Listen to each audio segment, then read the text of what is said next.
Hello everyone, welcome back to my channel, Do It With Us. In this short tutorial, I will show you how to uninstall apps on Android that won't uninstall.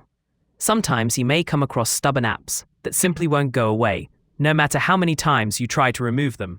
It can be frustrating, but don't worry, there are simple solutions you can try. To get started, swipe down from the top, just like this, and then tap on the gear icon at the top right corner of the screen. Once you are on the settings page, scroll down until you see an option called Biometric and Privacy. When you find it, tap on it.